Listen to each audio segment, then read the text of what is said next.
program director here at Fresno State. I'm also a registered dietitian and a certified diabetes educator. So we've worked with Wellness at Work program, Katie and Mark Barry, to put this program together. So thank you all. You are our first group that's come through, and we had a class yesterday as well. So that's what I really wanted to emphasize. If for some reason you cannot come Friday morning, that you are more than welcome to come Thursday afternoon from 2 to 3 in the same location, unless we move the location. If for some reason. We also are filming the presentation, so if you cannot make it, we'll be able to provide the link for you so that you can access the presentation as well. We like to keep this as open dialogue as possible, so if you have any questions at all during any of the presentation, please feel free. We will always do this data collection. We'll measure your height, well, not your height unless you've changed significantly, but we'll redo your weight. Yes. Aging. Yeah, but probably not in a 6-week period of time, though, right? Yeah. So we'll redo your weight, your waist circumference, percent body fat, because these are markers that we'll be using that will help you all to assess whether you're meeting your goals or not. Okay? So I just wanted to bring your attention to the notebook that we provided for you. We do ask that you bring this back with you each week, because this has the information in there. Plus, Katie, thank you so much. You hole punched all the pages for us. So we will have handouts for you to be able to add to your notebook. We also will be reusing some of the handouts in here, referring back to them as we go forward with this presentation. So you'll see that the cover sheet, the 6 weeks right here is the data collection sheet. So this is most important, that if you forget anything, don't forget this one, bring this one back, because this is how we are able to measure your changes and your success. If for some reason you don't feel comfortable doing any of these measurements, of course you have choice that you can or cannot, or choose to or choose not to. So you'll see that it's 6 weeks. This is week 1. And then next semester we'll be picking up again, sometime in January, another weight management continuation of this program for the next semester, which will probably go a little bit longer, since now that we've already initiated this program. So bring this with you. And then if you look at the next page, I know that Katie walked around and asked all of you to fill this out. My suggestions are fill out whatever you feel comfortable with. The reason that we ask these questions is that what we're going to do is provide you with a meal plan week 3. So next week we're going to be talking about how to boost your metabolism. It's the latest buzz right now. There's all sorts of things that are out there that will really help your metabolism, the rate at which you burn calories to burn more faster and more efficiently, which really is the bottom line when we talk about weight management or managing a healthy weight. So fill this out. We will need to collect this from you. If you don't know any of your lab values, that's okay. If you don't want to put medications or previous medical history, that's okay too. We are going to ask you towards the end of the presentation on the next page is to go ahead and complete some goals. If you want to, you can open this page, keep it open as we're talking. If there's something that comes to mind that you really want to go ahead and work on for yourselves for setting goals, please feel free to jot that down, because what we'll do is we will reassess goals as we go forward as well. The daily food log directions, I just wanted to point this out to you. We are going to ask that you keep track of what you eat for 3 days. 3 days of your choice, but we highly recommend, for our benefit, so that we can do a better analysis, is that you write down and include at least 1 weekend day, because we know that sometimes food habits tend to change over the weekend than they do during the week. What we're taking this information for, and you'll see it's listed breakfast, lunch, dinner, and if you turn the page, it is snacks. We're looking at food description, so that means, was it whole wheat bread, was it white bread, was it wheat bread, was it bran bread, was it stone ground? Was it fat-free, low-fat, or whole-fat milk? Was it soy milk? Was it goat milk? Was it rice milk? Was it almond milk? So on and so forth. There's so many choices. And to go back with what I was going to say originally, is the reason that we're asking this is because we will do an analysis. The students will do an analysis on a pretty sophisticated program, so you will get a nice printout of your proteins, fats, carbohydrates, calories, sodium, calcium, and a wide assortment of other analysis of certain vitamins and minerals. From there, we will be able to put together a meal plan, which you all will get in week 3. So the more detailed you can get with this, the better it'll be and the more accurate it will be for us to provide that meal pattern for you, because that's really a lot of what we have when we have weight management, is to give you a meal plan to follow. So we gave you 3 days on that. And then on the back of it too, we are asking for physical activity log, because we know that you can't burn calories unless you increase physical activity. And it could be as much as that you do housework, or you're vacuuming, or you do laundry, or you climb up and down the stairs, or you walk to meetings here on campus, or you take a 10-minute walk, or you do an hour-long jog or a 3-hour bike ride. Whatever it is that you find that you want to go ahead and log for yourself for physical activity is absolutely what we're after. And then finally, how did I do today? Fabulous, or great, or okay, or we'll do better tomorrow. So we really want you to kind of be checking in with yourself. It's a point of self-reflection so that you can see what else you need to kind of work on, or wow, I'm doing really, really well. And then we have a handout in here that they will go ahead and go over for you, and we will, like I said, add to this as well. We want to make this program individualized, specific for you, so we do ask participate as much or as little as you want, whatever your level of comfort is. But I'd like to go ahead and introduce Katie and also Michaela. They're going to present this morning. And we will have bios available, so you all will get over the time, over the 6 weeks, to meet all the other students who are taking measurements from you, but hopefully they introduce themselves to you as well. So thank you and welcome. All right, so how's everybody doing today? Good. Good. Excited? Ready to go? All right, before we get started, I am going to actually ask you to fill out one more worksheet. I know I'm asking a lot. It's the second to last one in your book. It's a readiness ruler. Just kind of to get an idea of where you're at in your goal setting. Right now, since we are talking about what is healthy weight, we kind of want to know where you're at. 0, not prepared, 10, already changing on weight management or weight loss. So go ahead and take a couple of minutes or a minute to fill that out. It's the second to last one. Yeah.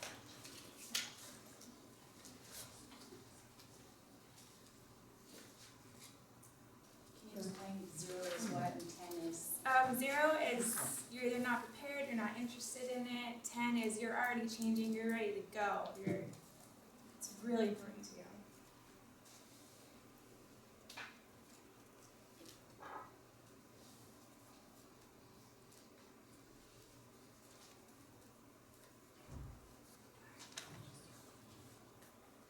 All right, let's get started. So quick overview of what we're going over today. We're going to talk about determining a healthy weight. So I kind of wanted to open up the conversation just to get an idea of where you're at. What do you think healthy weight is? Is it a number? Is it how you feel in your clothes? Like, what's your opinion on that? How I feel when on day-to-day basis. If I feel energetic, I feel good about myself. Okay. The other thing is just being comfortable moving, you're not tired, really quickly. Yeah. Or sitting and going, oh. That little food baby you have it all. Any other input? I have been working long time already, exercising everything, right things, but it's not working. I don't know, my body system very, very different from norm. So I appreciate your individualized program. That's why I decided to participate. That's Yeah. awesome. We're really glad you're here. We're going to do a bunch of different classes to help do that. But I have been talking to dietitians. Everybody says, you're perfect, more than perfect way that you're eating and exercising every day. I'm GBC members. But just, I don't know, so I hope you guys can help me in my individual way. I don't know. So I'm very looking forward to it. thank you. All right. So we're gonna go through the benefits of what a healthy weight is, and also explain some of the risk factors of being overweight. We're gonna help you set your goals by deciding whether or not you need to lose weight personally, and help you out with this. We're gonna tell you different factors or barriers that could stop you from being overweight. We're gonna give you some tips on weight management, and we're also gonna do our best to help you set realistic goals for you personally. Because we don't want you to do something that we expect you to do. We want you to try and reach something that you think you can do. Because this is you-centered. All right, so some obesity trends. The American lifestyle, or as commonly known as the Western lifestyle, is fast-paced, it's supersized, and it's sit-down jobs. People aren't as active. And this has caused US to become the fattest country, or the fattest nation, over the past 20 years, with 66% of its population being overweight and 72 billion people categorized as obese. And to put it on a smaller scale, state to state wise, few states have gotten skinnier, for lack of a better word, but most states have risen in their obesity rates, with Mississippi being the heaviest state and Colorado being the skinniest state. And I wanted to look for California, but I couldn't find an actual ranking, and so on the CDC website they have the prevalence in each state, and I counted how many were above California, and it's ranked somewhere in the 30th, with about a quarter of its population being categorized as obese. Just to bring it to home for you. So how do you know if your body is at a healthy weight? As dietitians, we use a standard baseline of your body weight in relation to your height, which, as we measured for you, is your body mass index. So in your little binder, we do have a handout for you for a couple of charts. And since you don't know the calculation, we wanted to provide you a way to determine your body weight or your body mass index by looking at the chart. And it's just a standard baseline that dietitians use. It's not an exact science. So there are many different things that factor into a healthy weight other than your BMI. For example, is your waist circumference, which is also a chart, or no, it's not on there, I'm sorry. Waist circumference in correlation with your BMI can affect your risk factors for different diseases. So for men, it's recommended that your waist is below, and it's not your waist, it's your anatomical waist, right above your hips. For men, it's recommended that it's below 40 inches, and women, it's recommended that it's below 35 inches. And for the Asian population, it is a little different. Men recommended below 35 inches, women below 30. 24. 24? Asian 24? The evidence right now from the A&D and recommendations says below 30, but Yeah, American standard. yes. Yeah, Maybe. that's unfair. Yeah.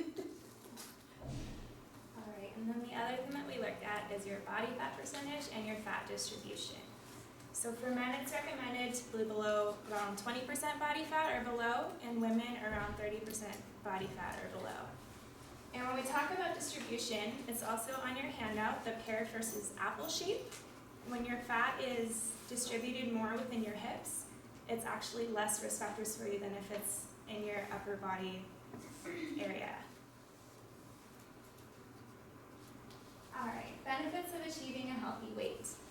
Reduces your risk factors for many different diseases such as heart disease, cancer, stroke, depression, obesity, and diabetes. And just to kind of put this in perspective for you, I don't know if you know, but heart disease, stroke, and cancer are 3 of the 5 top leading causes of death in the United States. And diabetes ranks as the top 10. So having a healthy weight really promotes your longevity and a life free of disease. It also makes it easier on your bones and joints, allowing you to be more active, which helps with your weight management, again, helping you live longer. It helps with your sleep patterns. It's recommended that you get at least 8 hours of sleep a night, and when you are at a healthy weight, it helps you fall asleep easier, you stay asleep longer, and you get that rest that your body needs. It also provides you with more energy.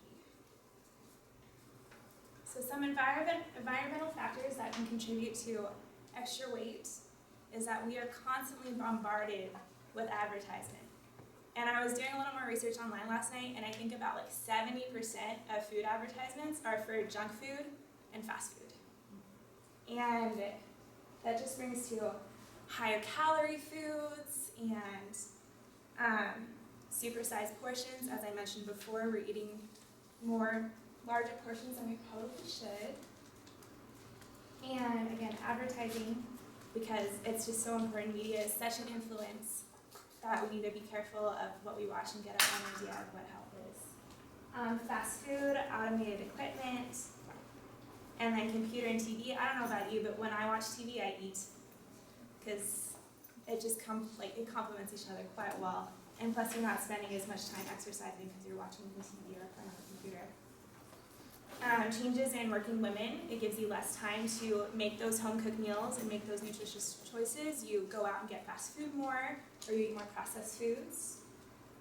Misleading food labels, like when it says 30% less fat, 30% less than what? And then also increased opportunities for eating. And then real quickly, some psychological factors contributing to extra weight. The biggest contributors are physical inactivity and smoking. And some other factors that could add to this is using food as a reward. You did good, so you're gonna have that bowl of ice cream. Or comfort food. I don't know about you, but I love eating chocolate when I'm feeling down.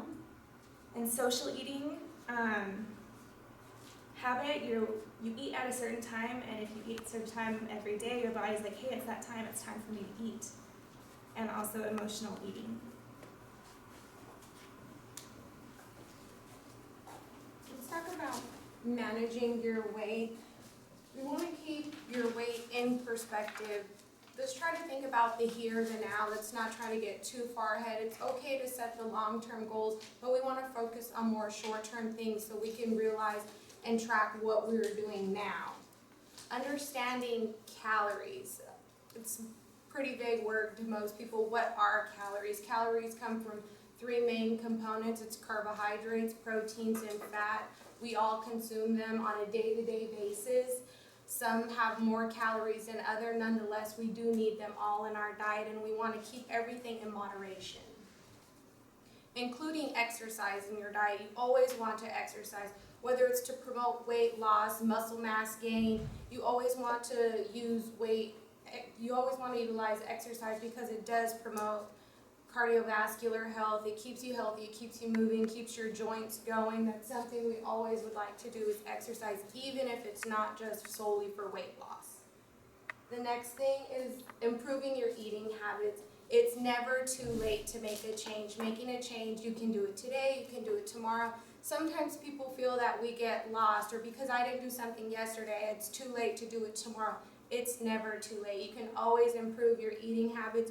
You can always eat more fruits and vegetables. You can't eat too much. I mean, there's no limit to eating fruits and vegetables, and that's mainly what keeps us really healthy. It provides the vitamins and minerals that we need in our diet, and it keeps our bodies flowing smoothly. Select a nutritional plan. We are here to help you with that. Sometimes people don't know, well, what plan do I want to focus on? Well, there's all kinds of different diets and things out there, certain things, certain fads that people want to try.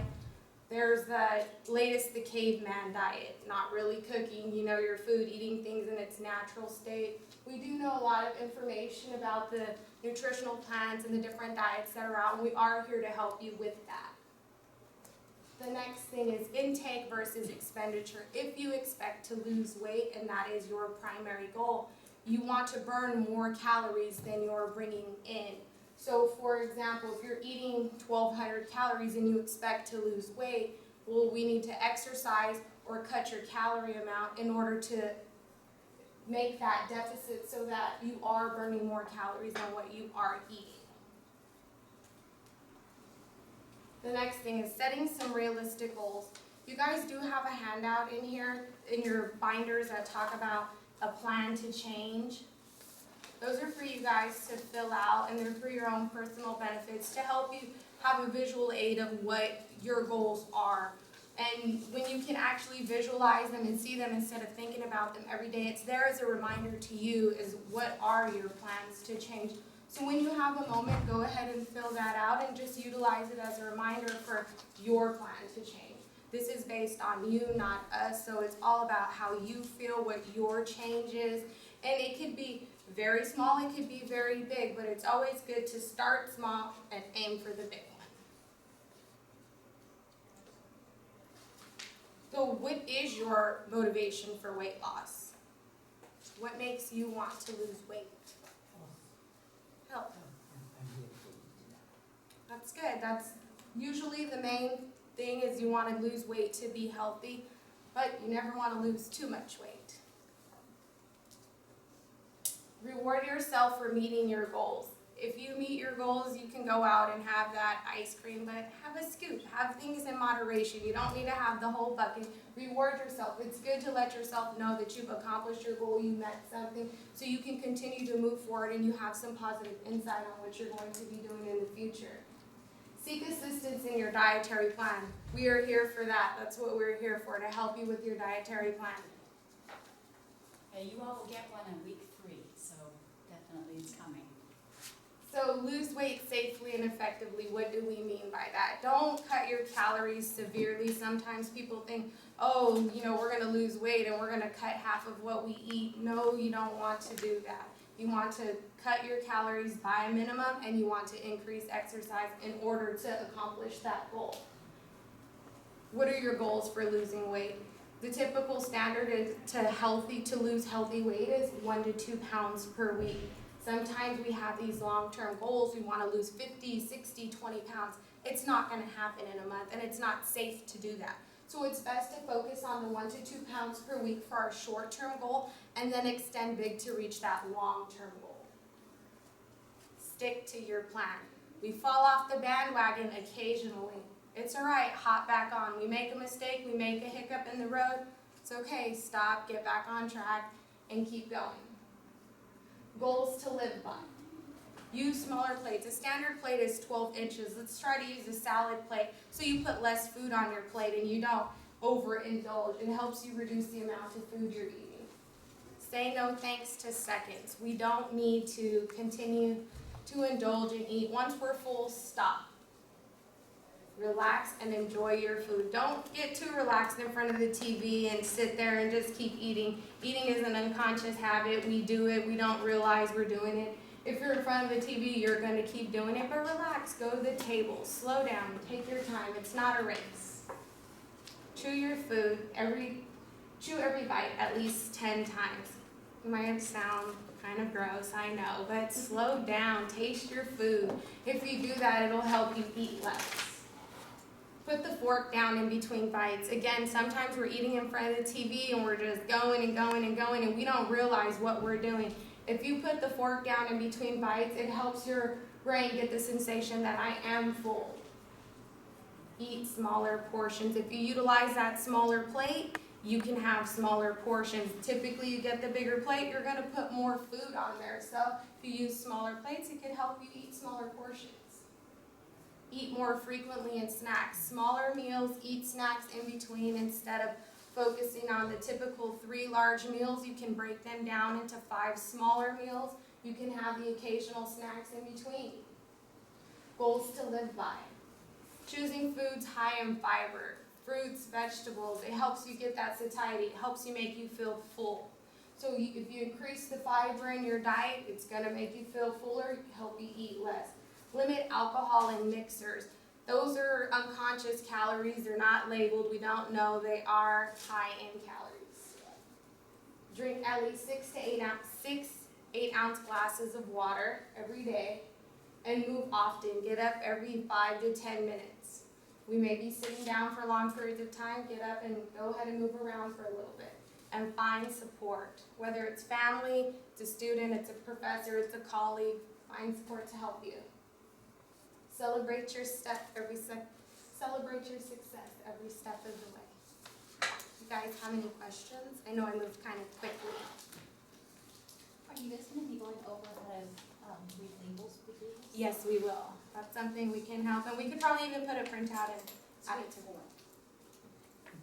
Do we have a printout of the classes? Did we post that? I did post them Yes, in the the email, topics. but I don't have a printout here. Okay, so we'll bring a copy of what the classes will be so you'll get to them. So now we're going to give them a moment to be able to fill out your goals and then also fill out that worksheet. And then if you have to go, you have to go. And we'll see you next week, okay? Keep track of what you need. And thank you so much.